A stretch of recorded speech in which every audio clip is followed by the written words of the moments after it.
All right, we're here. I'm here. Okay, good. Yay.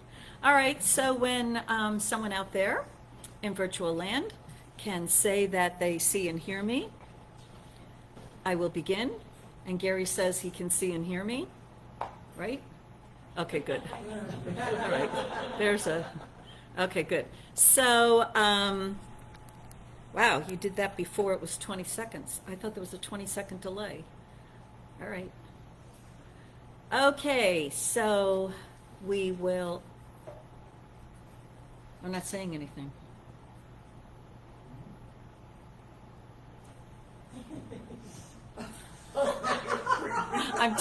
Okay, for you out there.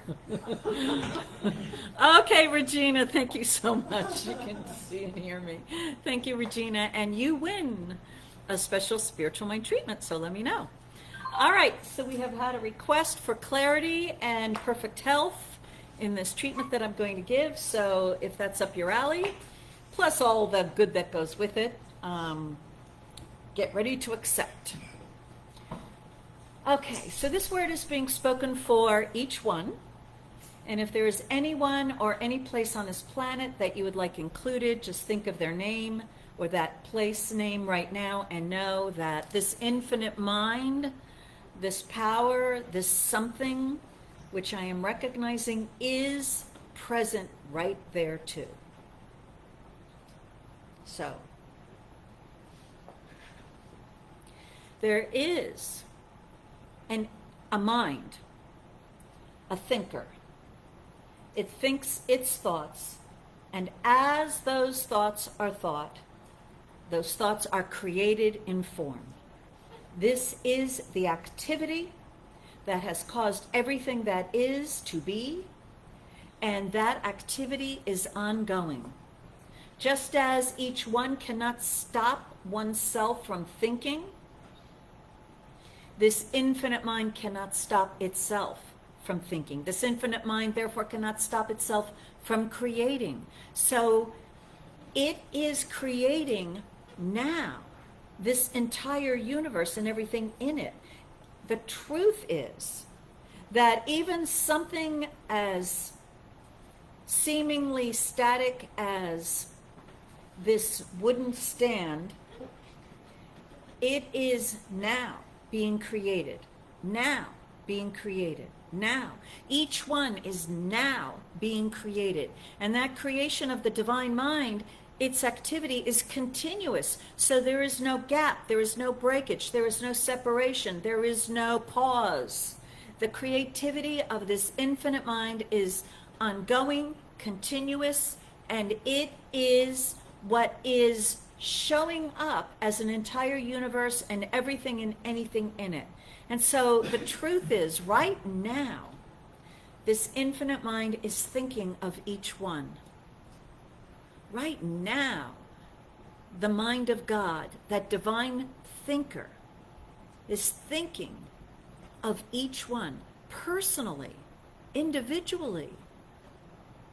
The infinite mind is not thinking like in some sort of macro level and letting everything be just filled in with whatever. It is specific, it is focused, it is clear. It is an infinite mind that is infinitely capable of thinking of each and every aspect of what is created. And it is thinking of each one right now. This divine mind's thoughts are, I am that I am. And in that I am that I am, it is knowing all of its qualities. It knows what it is. It is life, love, light, power, peace, beauty, harmony, joy. And it is creating everything that is in harmony with everything else. In this thinking, there exists an infinite intelligence that knows what it is doing. In the infinite mind, the left hand knows what the right hand is doing, because the infinite mind is in each hand. And so the infinite mind knows everything that is created now. And it knows what it has set in motion as causation. It knows what each one has set in motion as causation. It knows each one's personal thoughts. And it is factoring all of this in, just like a infinitely intelligent computer, factoring all thought in and creating that which is the sum total of what is being known now. And so right now, this divine mind, taking all this into consideration, kept making its calculations and producing that which is the result. It also is creating everything in harmony with everything else. It is also creating each and every expression of itself in a particular way so that everything that is created stays in balance and order and harmony with everything else. And yet in each and every spot, there is room for that expression of itself to thrive and to grow.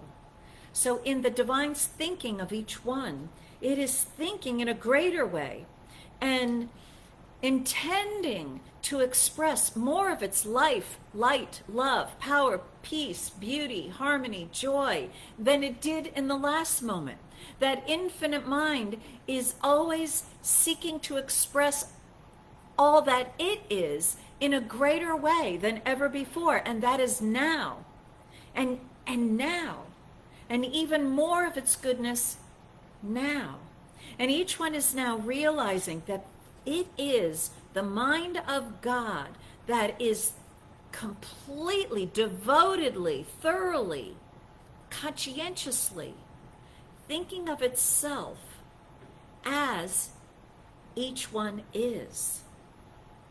And so each one is special. Each one is loved. Each one is given the full attention of the universe. Each one is being considered in all that is going on. And the divine desire in creating each one is thinking of each one with love, and its desire is to express through each one in a happier, healthier, freer, more intelligent, more harmonious, more prosperous, healthier way than ever before.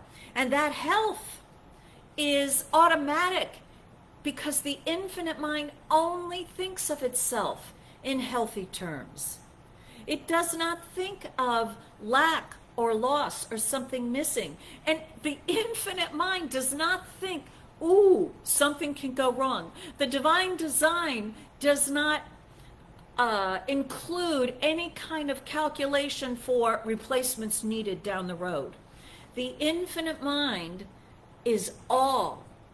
And so all of it is expressed in each and every now moment, always according to its design of intelligence, which is perfection, wholeness, and completeness. And so each one is designed to be an avenue to express more and more good always, continuously, and forever. There is no final end result calculation in a divine thinker whose nature of continuously creating can never end. The infinite mind can never say, that is the end. It's over. It cannot stop creating. And so, all belief in being worn down or tired or needing to be replaced, all belief or forecasting of lessening, of having less, of doing less, of being less, it's all erased, evaporated, and vanished in the bright vitality of that eternal something that is thinking of itself and creating what it thinks now. This continuous, ongoing activity, eternal, continuous, forever, and always creating from good to greater good. So the truth is, that divine mind that is contemplating each one is contemplating each one in health and vitality, and not less health and vitality than when each one was born, or 10 years old, or 30 years old. The divine vitality and health of the infinite mind has always and is still thinking of creating something that can express more of its nature, which is more of its health, more of its vitality than ever before. That is the divine design. That is the divine design personalized specifically for each one. That is what the divine mind is thinking as it is now thinking of each one. And each one is now accepting the infinite mind's thoughts about themselves. Each one is accepting that the divine mind is knowing itself, I am that I am. And each one is, and upon gazing at its creation, that divine mind is saying, it is very good.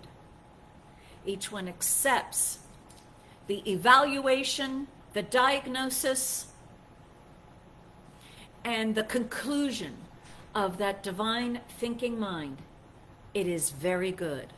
Each one is accepting that as the truth for him or herself.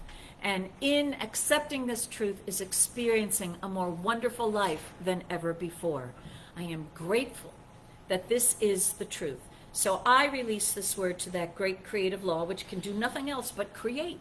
And so it is creating, it is already done, and so it is. And that's the way it is. All right, let's move forward. Reverend Rich.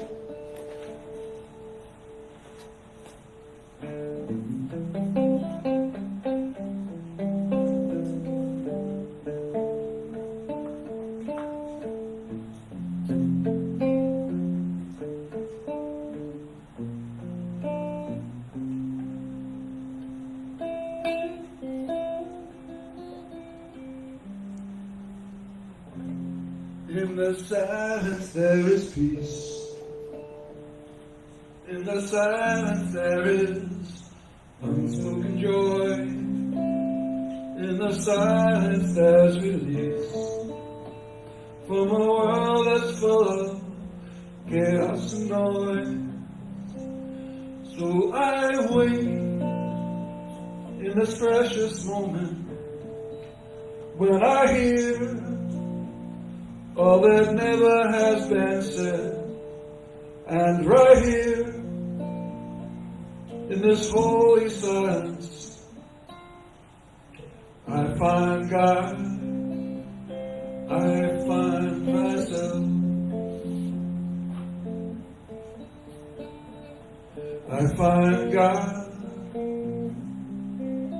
I find myself.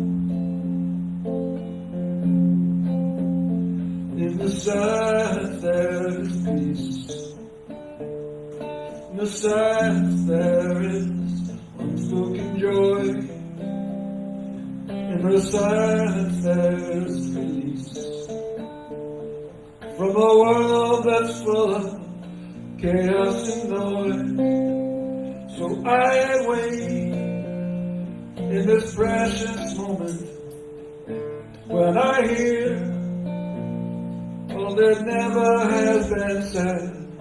And right here in this holy silence I find God, I find myself, I find God, I find myself.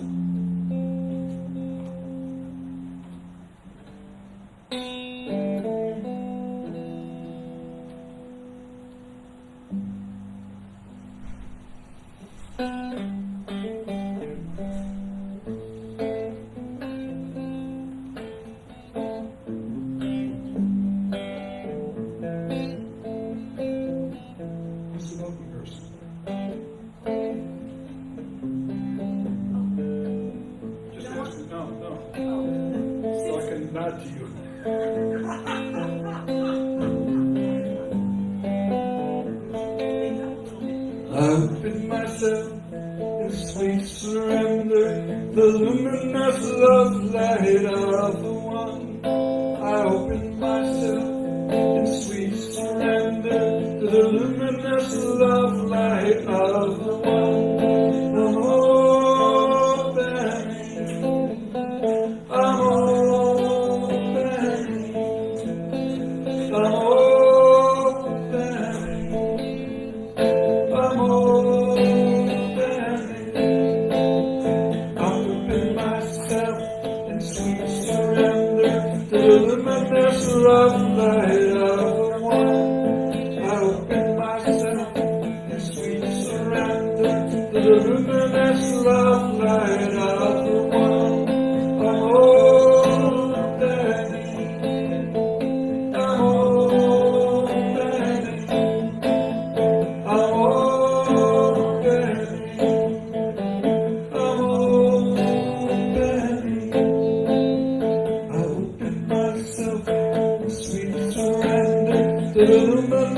love light of the one. I open myself in sweet surrender to the luminous love light of the one. I'm opening.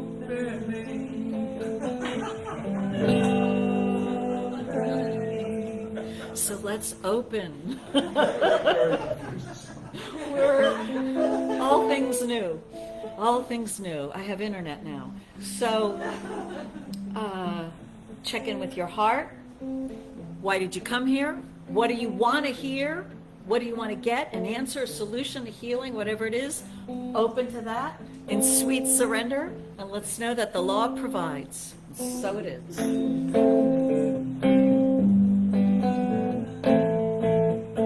open myself in sweet surrender to the luminous love light of the one. I open myself in sweet surrender to the luminous love light of the one.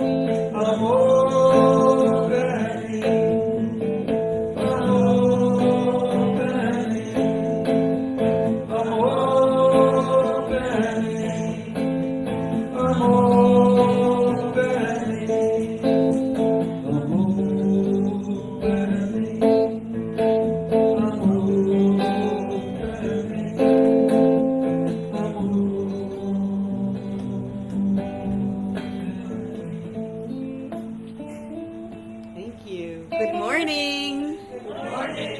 I'm And welcome to the Center for Spiritual Living, Princeton. We are a loving, healing, inclusive community that teaches and practices the principles of the science of mind for our well-being and the well-being of the world. So we teach and we practice.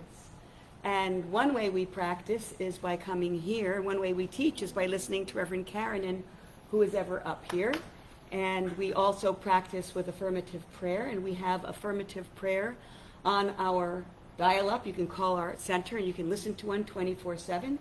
We even have one in Spanish. Thank you, Reverend Damaris. And you can request a prayer on our website at any time, and that is a blessing. And you can also call one of our many practitioners who are always willing to hold the space of truth for you, to know the truth for you. And we just have a new class coming up, this thing called You. I will be teaching that. And I'm going to share with you that I read the curriculum through. It's a lovely curriculum. I'm tweaking it a little bit. It's 10 years old. And I want to make it a little bit more refreshing, a little more nourishing. So it's actually a time of renewal and nourishment. It's going to be a lovely class. Let me see, I have some statistics or information about it, I should say. It's going to start June 21st for 6 evenings. That's a Tuesday night. It will be on Zoom, so anybody is welcome to sign up. The textbook is this thing called You, which is, I will read this, the beloved classic that has awakened generations to the power within. It's a beautiful book, so there you go. So speaking of practices and principles, we're just finishing up our foundations class, which was a delight. And every week we would cover one practice and one principle. And Reverend Karen's talking about that today, and she did yesterday, principles of the science of mind. And so we had principles such as creative process. We had practices such as treatment and affirmations. But this past week, the practice was silence. And I'll share with you that I meditate, but silence, they say it's golden, but I'm someone that when I walk my dog, I listen to podcasts or music. When I clean, I put music on in the background. And I was really being attentive to that. So let me read to you what it says in the student handbook about the practice of silence. When the lips are closed, there is room for the heart to speak. When the heart is silent, the great inner mystery of the spirit can blaze up and illuminate life. Our bodies and minds need regular period of rest and refreshment when nothing is planned and there is nothing to do. It made me think of you, Reverend Karen, having no internet, having no TV, and I'm thinking, what a wonderful opportunity to practice silence. It was silent. It was silent. Continual action, and that's something I have to learn. I tend to be a doer, and I have to practice being a beer. Practice being. Continual action takes away from this practice of thoughtful reflection and rest. The inner path is walked when one stops and moves into silence, and it is deepened when within the silence one can sit and simply bring attention to the breath. Allow time for inner stillness where truth and nourishment are found for daily living. So I invite you to consider for a moment about your day. Are you one? I read when I eat if I'm eating alone. And that's not really silence, is it? And I listen to podcasts when I walk the dog. Do any of you have TV in the background just as background noise? You know, these are things that we sometimes don't even think about. But it really doesn't give us that opportunity to have that space. So, from the book This Thing Called You, Ernest Holmes says, and he says, leads up to it by the importance of this quiet time. I cleanse the windows of my mind that it may become a mirror reflecting inspiration from the Most High. I do this not with strenuous effort, but through the quiet contemplation, through gently reaching an inward recognition. And it just so happened that last week when we practiced silence, we were discussing the Christ consciousness, or the recognition of that power within. So we're going to just, for one moment here, one moment, I invite you to practice this for 1 minute without closing your eyes. Just glancing downward, being aware, but quiet. And I'll cue you back in a moment.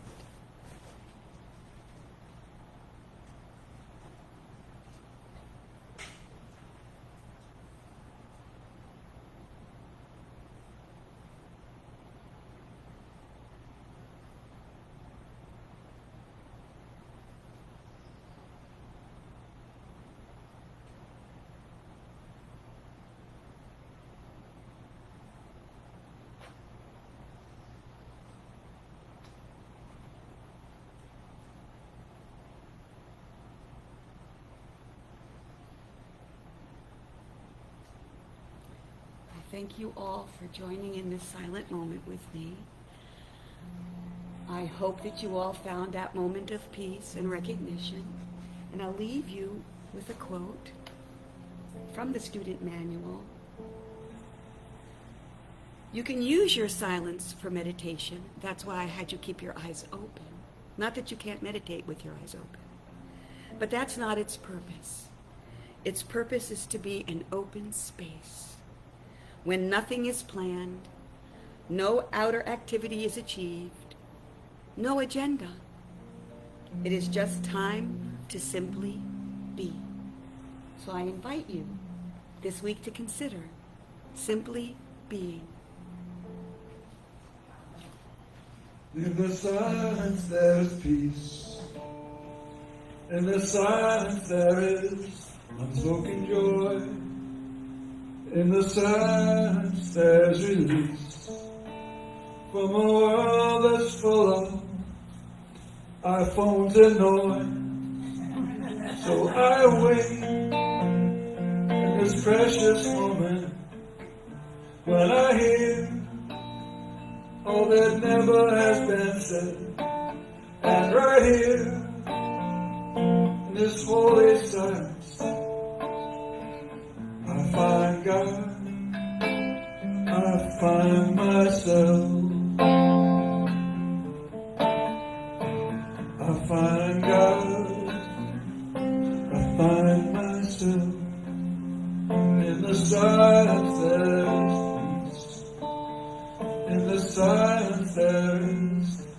smoking joint.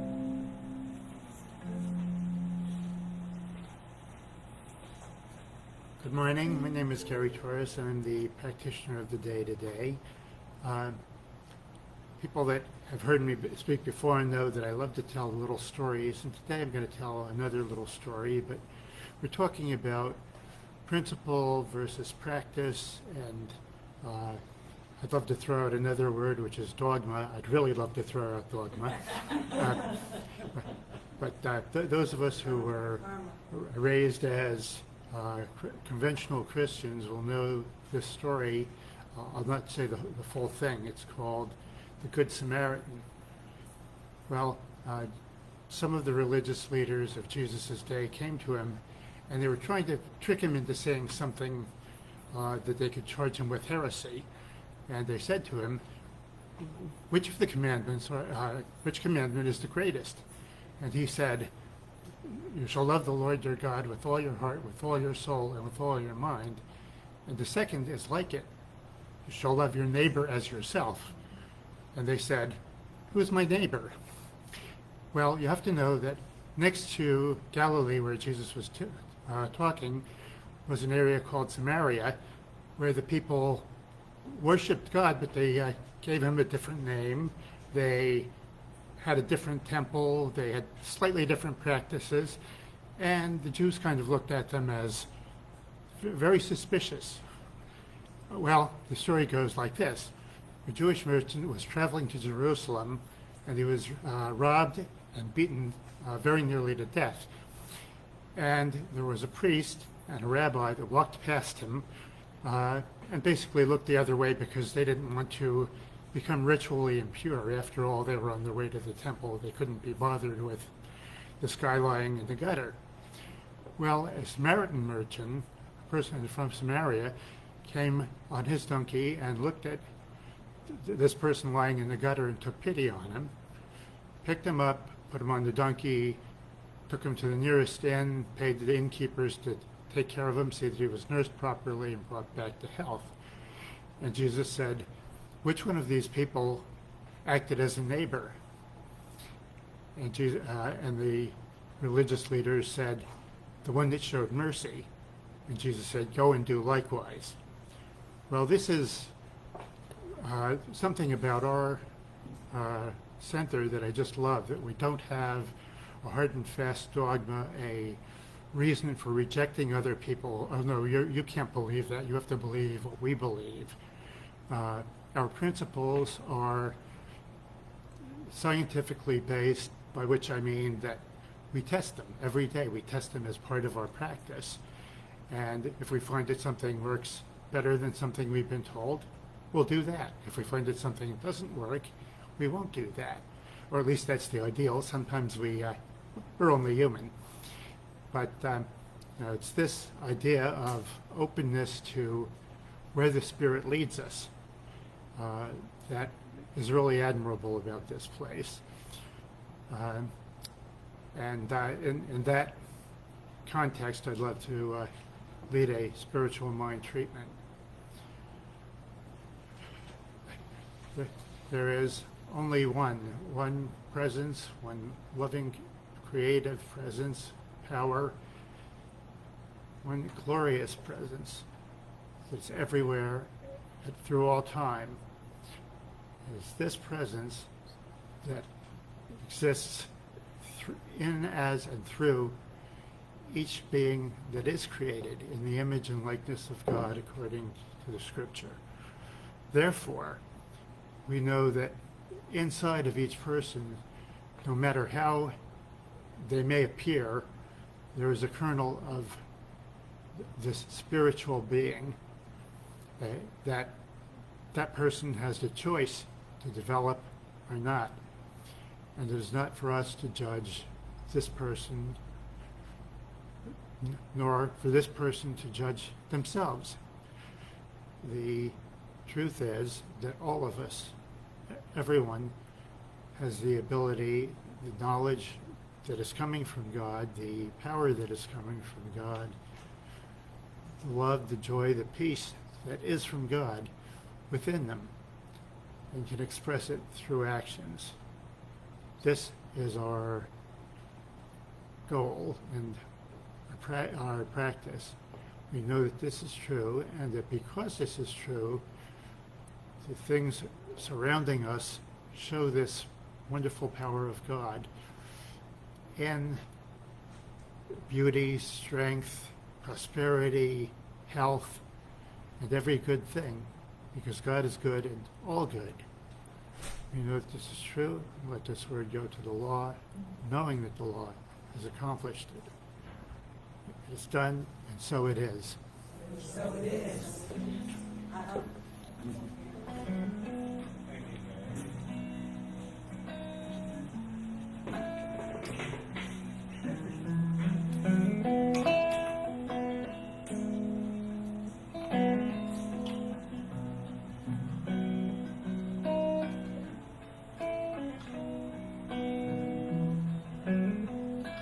When I was a boy, sweet, on Sunday we would go to church, pay attention to the priest, and he would read the holy word, and consecrate the holy bread, and everyone would kneel and bow.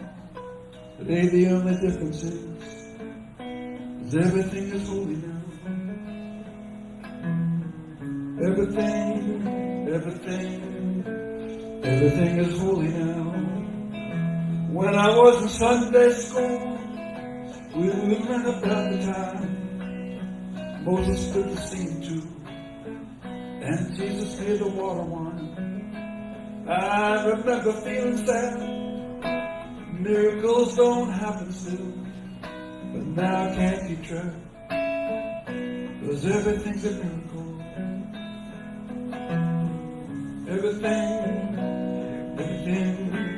Everything's a miracle. Wine from water is not so small, but an even better magic trick that anything is here at all.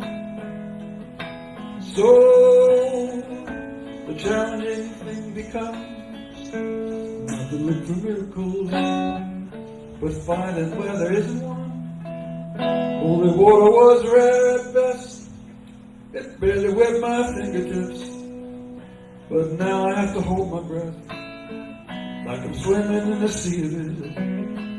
It used to be a world affair, heaven's second-rate hand-me-down. But I walk with the river there, 'cause everything is holy now. Everything is holy now. Everything is holy now. Everything is holy now. Everything is holy now. Everything is holy now. Everything is holy now. Everything is holy now. Everything is holy now. Read a questioning child's face and say it's not a testament. Will that be very hard to say?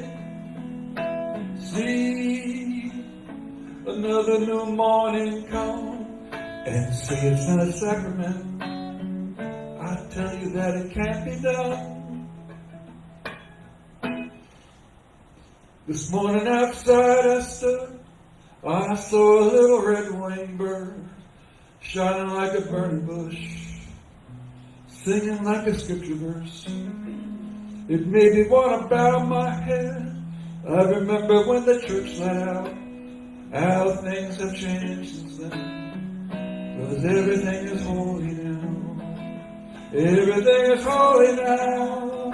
Everything is holy now. Everything is holy now.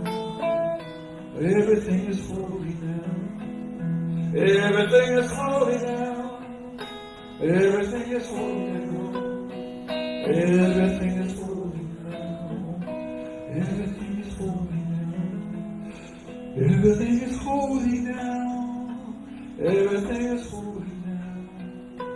Everything is holy now. Everything is holy.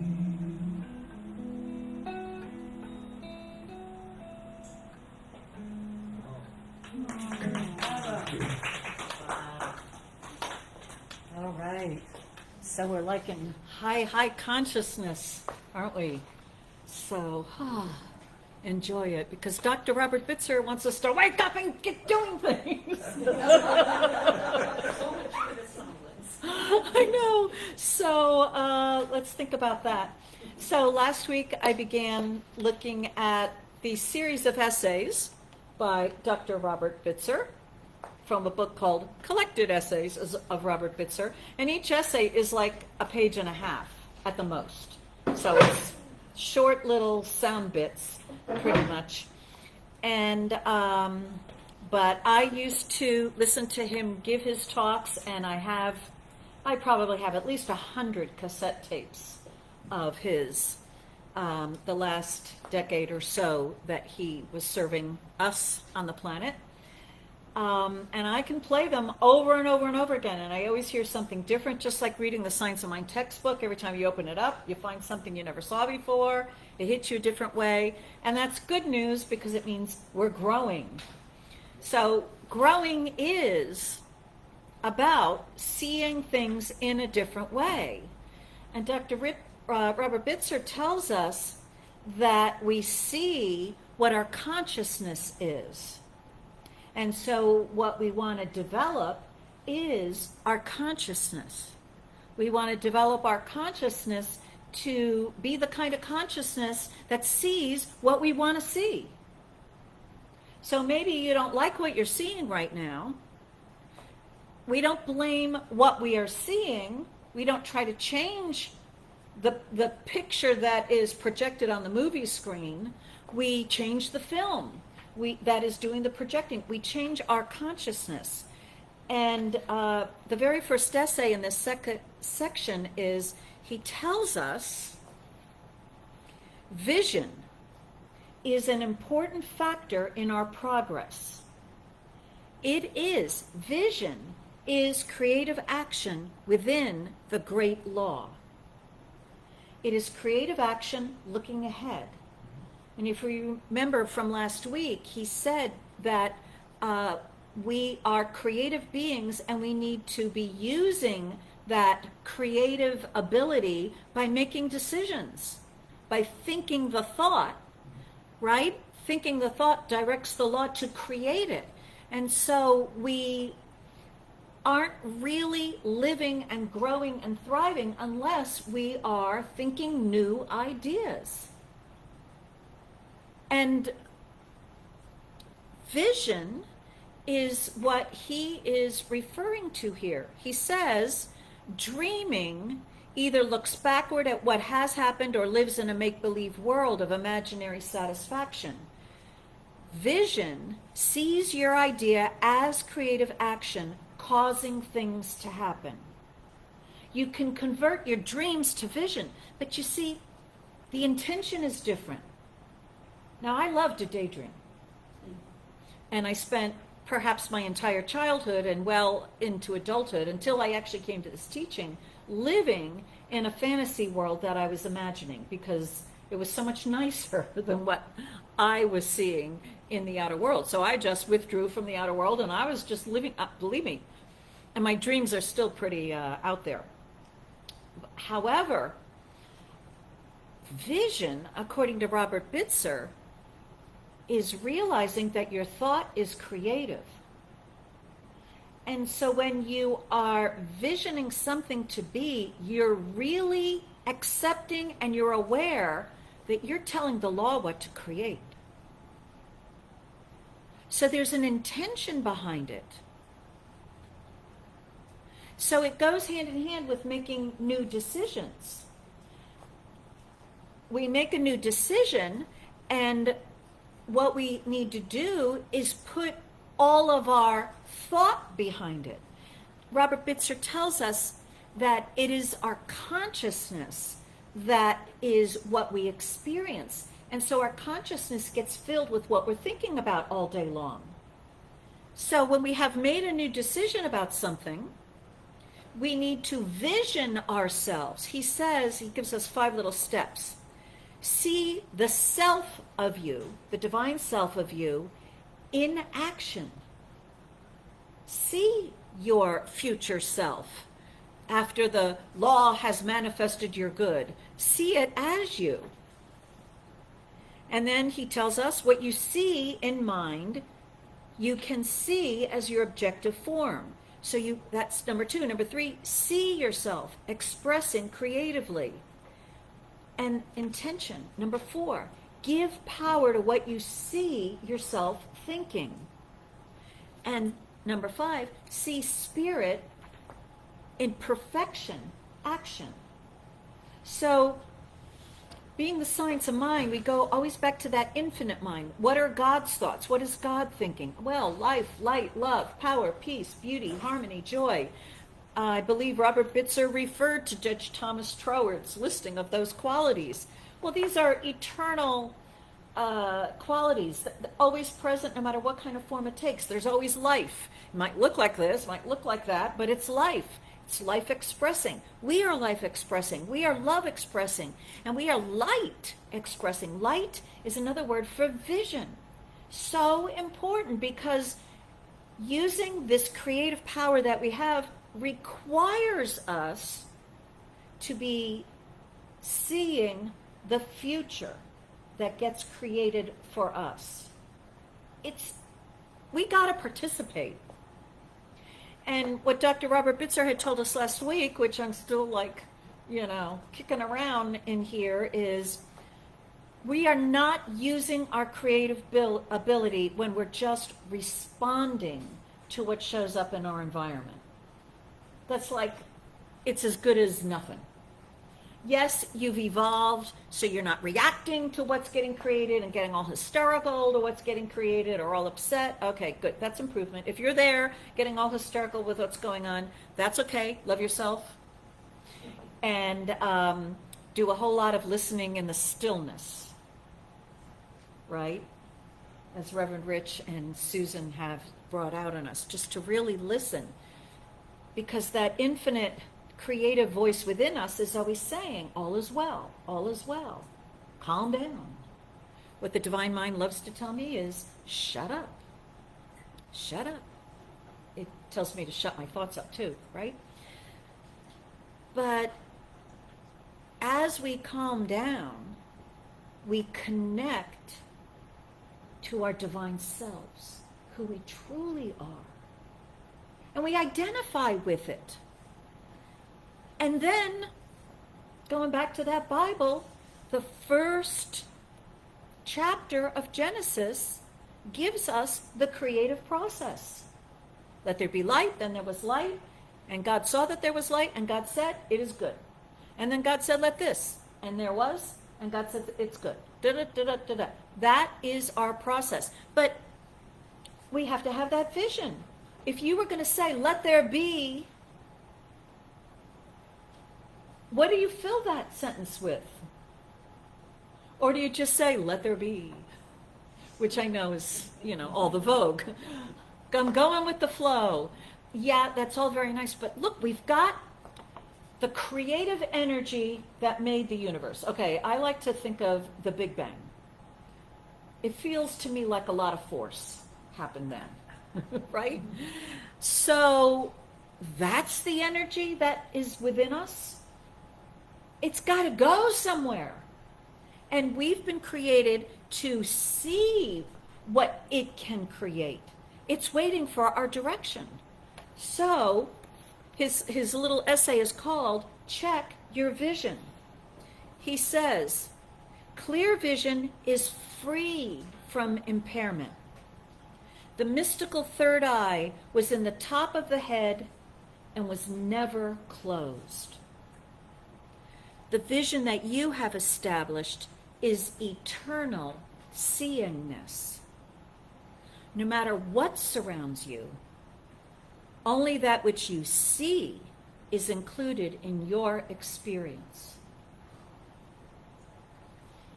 Your mental treatment is like a magnifier that brings your object closer.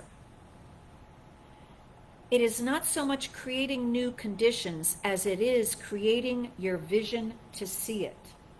So the question is, what are you seeing? He and other great ones have told us over and over, what you fill your mind with is what you are seeing. What you pay attention to, what you focus on, expands in your world. You can, I love to tell the story. When I was close to the end of ministerial training, there was one class that, for a marginal reason, I think, I did not attend. And when I heard about the class, what happened in that class, I thought, oh, that's why I was guided not to go.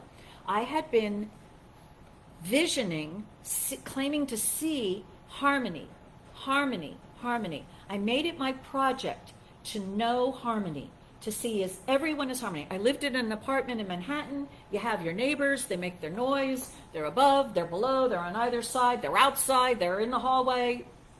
They can be very, very, very noisy. And in the middle of all of that, I began claiming harmony, harmony. My neighbors quietened down. Some of them moved. I moved. But wherever I was living or working in Manhattan, no matter what environment I walked into, and my last job before I became a minister here was 2 blocks away from 42nd Street on 8th Avenue before it was all renovated. And I remember looking outside of my window. Across the street was a 25 cents a peep shop. And yeah. And I looked at and it was recommended you don't walk on that street or on 42nd Street at that time. To leave work, I would leave, make a right, and walk down 40th Street where there were garages with lots of lights to, get home. So I remember standing there at that window looking out going, well, I wonder what it will look like when I leave. Because I knew I was claiming harmony. I saw harmony. And I knew from past experiences of claiming that whole neighborhoods changed. And so you can all thank me for the renovation that was done on 42nd Street a number of years ago. I guess, what was that, 30 years ago. Yeeks. You can thank me. And under self-creativeness essay, he says, begin to give yourself credit. That's what I just did. I brought harmony to 42nd Street. Give yourself credit. Self-belittlement dishonors your divine relationship. Give yourself credit. Rejoice in the divine you. Recognize it as a center of power. You are in conscious control and you know it. Good things are coming to you because you know they belong to you. Your way is made easy because you give yourself credit for being a creative thinker, living harmoniously with the consciousness of good. Keep adding to your list. And every time something good comes to you, be quick to give yourself credit. Who does that out there? Sometimes, right? But make a list. I did it. The divine I is what you're referring to, but the law doesn't know the difference. We need and must, according to Robert Bitzer, claim our vision coming true. We must see it. This is what I'm going to see today. And then when we see it, we go, good job. Good job, divine self. Good job. What happens if you do that in front of other people? They think you're crazy, right? Or, oh, you're so big for yourself. Or, how about this one? You're such a Karen.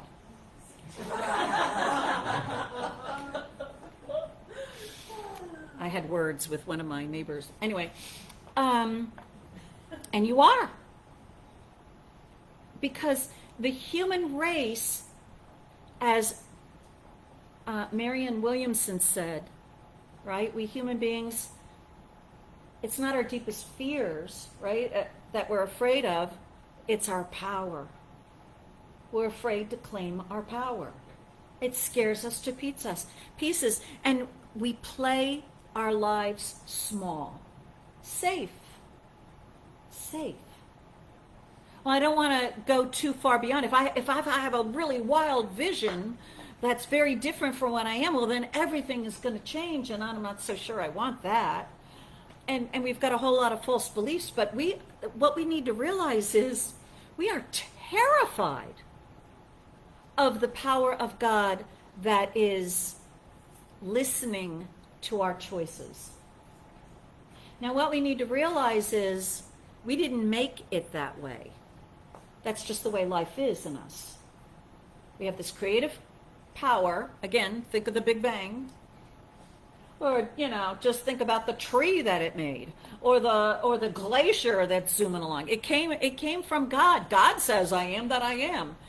We need to be accepting that that's the power we're directing, whether we're doing it unconsciously or very, very consciously, or even if we are saying, I'm not that good, I'm not that powerful. The law creates, you're not that good, you're not that powerful. It's creating what we think about, what we claim for ourselves, whether it be good about us or bad about us. It will create, and you've probably noticed, right? It has created bad for us. It didn't come from God saying, oh, you deserve bad. It came from people thinking bad about themselves. And as Gary said, love your neighbor as you love yourself. So you may be laying blame or criticizing your neighbor, but the law doesn't hear, let's make that neighbor more unhappy. Whatever you think, the law creates for you, the one thinking it. It doesn't know, I meant the dog. It doesn't know the difference. It's all you as far as it is concerned. If it wants to create for your neighbor, it's listening to what the neighbor is thinking. So the other thing that he points out in this section is, right, nobody can eat food for you. And no one can think for you. You have to accept that we've been designed, it's just the way it is, that our thoughts is what this creative law has to use to create our worlds. For good or for ill. It obeys. It says yes. And so, he says, we have to give ourselves credit. Well, what are we doing? We're praising that creative power within us. We know what we mean when we say, yeah, I cleaned up 42nd Street. I know what I mean. I didn't go out there with a broom. I stood there at that window and I said, I'm connecting with harmony, and I've been doing it now for a number of years. Divine harmony. I didn't say the place has got to go. I didn't say that the building across the street had to burn down to the ground, which it did. I was there, watching it working. Who works at a desk while the firemen are going up and down trying to stop a 30-story building from... Anyway, I was there. So, but I didn't say do it that way for greater harmony. I didn't say that the city had to vote on things and change some things and do something. I didn't say anything. I just said harmony is what I see, and I wonder how it will look when I leave. The last time I look out this window, and it was a completely different world, a completely different environment. How many times do we do that? And having done that, Karen, am I doing it now? No. Oh, my neighborhood's good enough. It doesn't need me to be thinking harmony. And the law's going, okay, So let's give her more of what she's thinking is enough. There's no creative newness coming through. Me or the neighborhood. In fact, the neighbors are all up in arms that the whole neighborhood is going to pot. And as Raymond Charles Barker said, you may think you are doing fine, but if you are not actively making new, fresh decisions about your life, you will come to a point where you take a look around and you will see that everything has begun to decay. I have to think better thoughts about my neighborhood. Now, like I mentioned last week, Regina, her process, in fact, after our service, she talked to me. She said, this is what I decided for today. And, she had her little index cards there, whatever. But I did every single day this week, except for today. I sat down and I wrote down what I decided for that day. And it's important that you write it down. Now, I did decide in my head what I want for this day. We'll see how that goes. But I had a scrap of paper that needs recycling. And it had some little blank spot on it. And I just wrote down what I decided for that day. And every single one of those days, it happened. Every single thing I said happened. Some of them were really clear. Some of the things I wrote was just sort of general. One of the things that I said a lot was, I am happy with myself. I said that several days. This is consciously being aware that this creative power is listening to us and responsibly cooperating and giving it the instructions, the vision that you are seeing for yourself. I got to row a couple of days. On those 2 days I wrote, I am a good rower. And I did a pretty good job. I also wrote, I have a strong back, because I knew the rowing and the back, I needed to focus on that. So my back feels stronger. I wrote when Verizon was coming that day, I'm like, infinite intelligence is at work. I actually also did a treatment. Infinite mind knows everything. It knows exactly what to do. And everything is operating in perfect right order and divine right action, because in this section, he says, an essay called Order. When a thing functions and does what it was designed to do, it is in order. When any function breaks down, it is out of order. The connection with its source idea must be restored. People are the same way. So, you are out of order because you are trying to convince yourself that effects are causes. You alone are cause. The idea comes first, its expression follows. So whenever anything is out of order, it's because we've gotten causation out of order. We got focused on effects. We're like, oh, this has got to do this. If I thought about,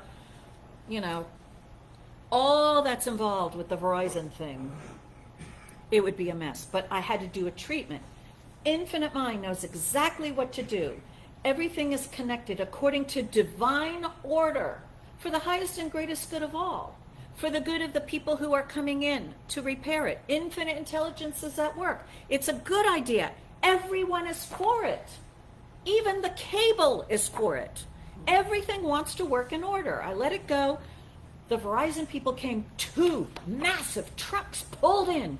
The guys came marching in with all kinds of tools and equipment all draped around them. And they went right out to the box and they ripped it off. And they're like, there's no power. And they just done. And as soon as they were done, they replaced the box. Everything worked. They're like, check it. Everything worked.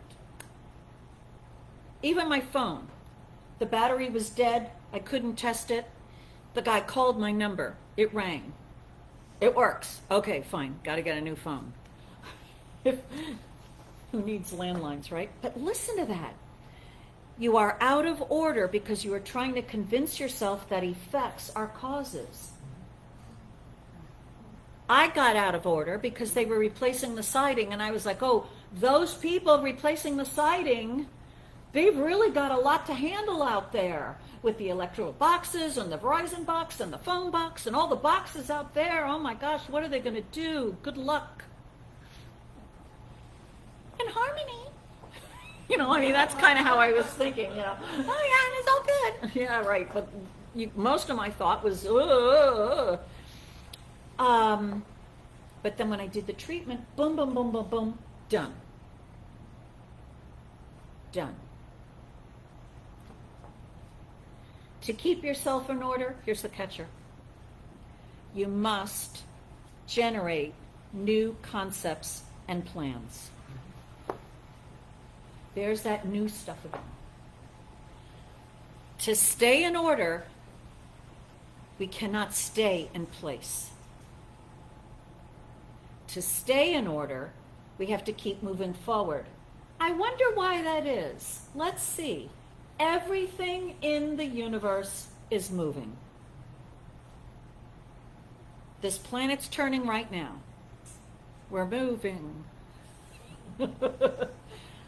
We got to keep moving.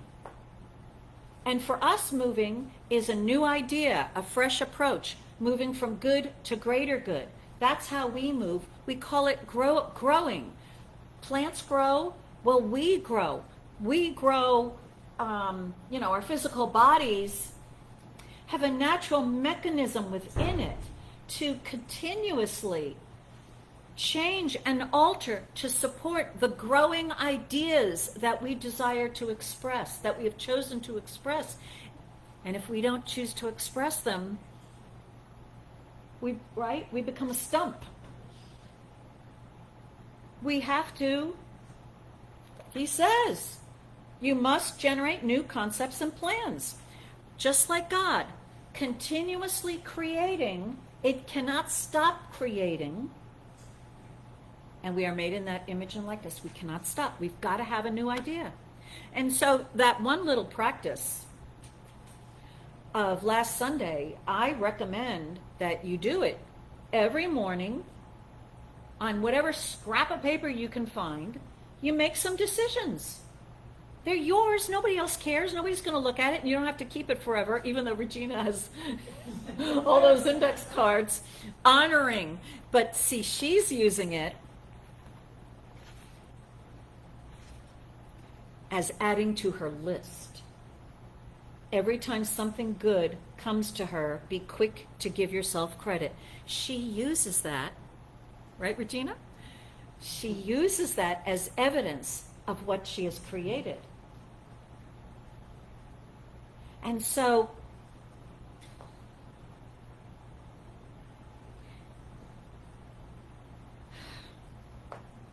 if we ever take a moment to think about this gift of life we've been given, don't you almost feel like you would disintegrate with gratitude? It's so phenomenal. And when we think about this power that we are directing and can direct to create anything we want, it's almost paralyzing in its awesomeness. And yet, these gifts are our nature. It's natural. It's natural. We are given these gifts, whether we're good or not, whether we recognize it or not, whether we make good use of it or not. They're just given to us to do whatever we want with them. Make up all our false beliefs about them, all that we want. The gifts are still given.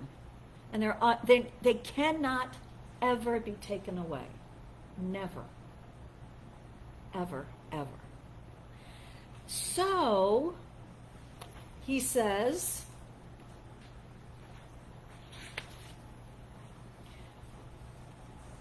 complete, the answer is 3 steps, well, 3 things. The answer is complete self-acceptance.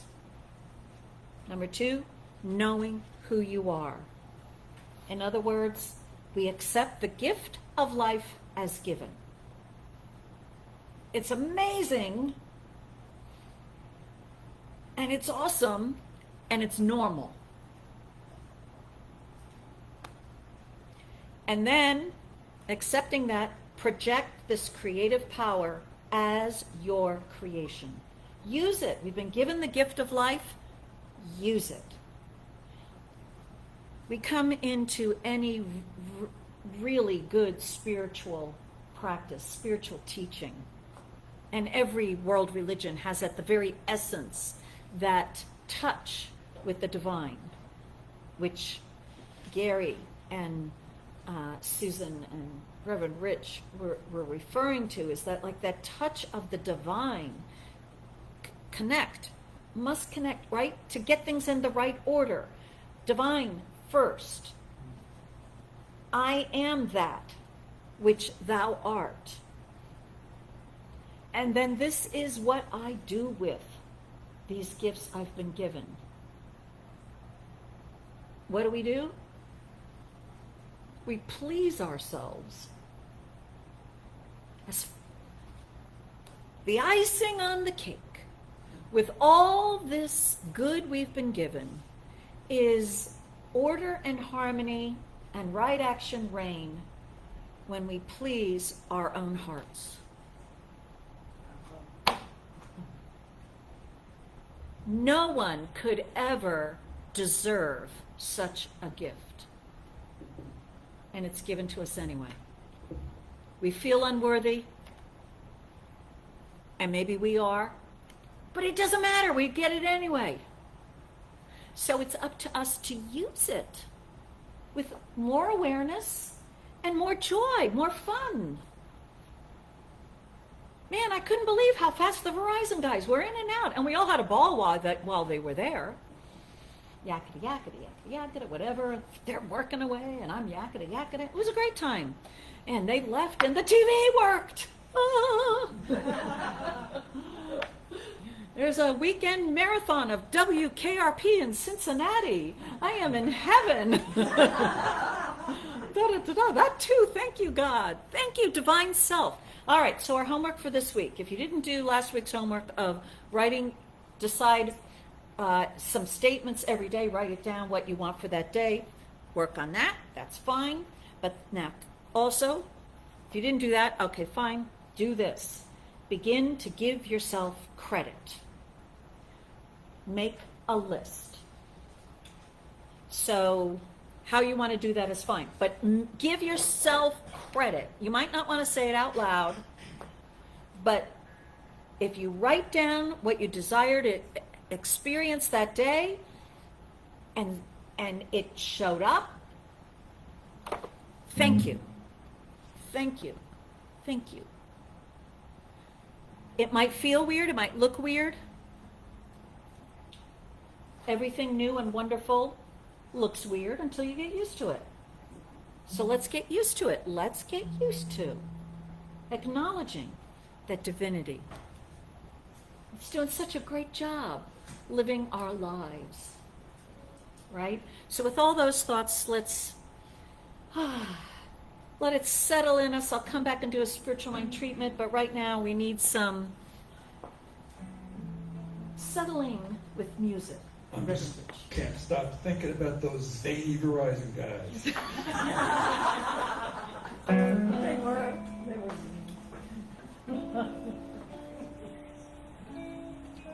And KRP Cincinnati and those turkeys that can't fly. I haven't seen that one yet. It's been a long time. Wow.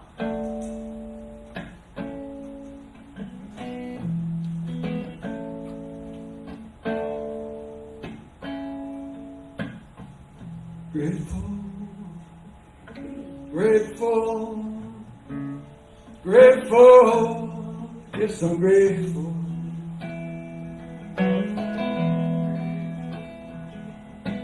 Grateful, grateful, grateful, yes, I'm grateful. Grateful, grateful, grateful, yes, I'm grateful. Grateful for the message, grateful for the message. Grateful, yes, I'm grateful. Grateful for the friendship, grateful for the friendship. Grateful, yes, I'm grateful. Grateful for abundance, grateful for abundance. Grateful, yes, I'm grateful. Grateful. Grateful, grateful, yes, I'm grateful.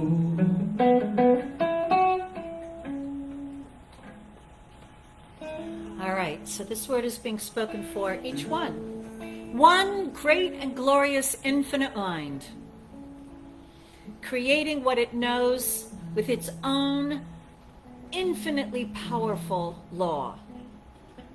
This is the mind each one is using, because there is only one mind, and anytime anyone thinks of any thought, it is in this one mind that is directing this creative power. And so each one is now more aware and accepting that it is this mind that each one is using. And because of this acceptance, each one is more consciously choosing those thoughts to contemplate, which are created by this law. Each one is clearer. Each one is more accepting of the greatness of this life than ever before. Each one is accepting divine wisdom and guiding oneself in new choices. And each one is open to new, fresh ideas, that the world is waiting for someone to think, to see these thoughts in fact and form, to redo neighborhoods in the image and likeness of harmony and love and joy. This is the activity within each one, always present. Each one's more aware of it and more emboldened to direct it consciously, and more empowered and strengthened to take claim for those decisions that manifest. And so each one is living a happier, fuller, more empowered life than ever before, healthy, wealthy, joyous, free, and having just so much fun with absolutely wonderful, loving, harmonious people. This is the truth. I'm glad it's the truth. I let it go to the law to make it so, and the law makes it so, and so it's done, and so it is. That's the way it is. Let's get out of here. Start creating some lives.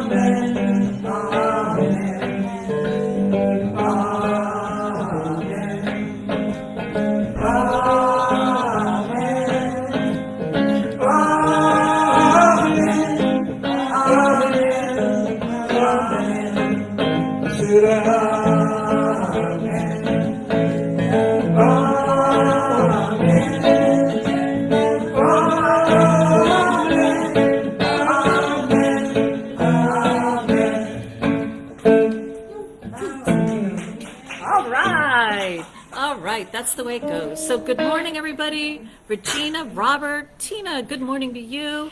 All right, Margie, you're here also. And Dan, Anthony. Okay, outstanding, Gary, he says. Okay, Craig from Thailand, hello. Joe, yes, shine our light together. Sounds good. And thank you, Regina, for posting our website where people can go to make a donation or submit prayer requests. Okay? So that's it for today. Have a great week that you create. And so it is.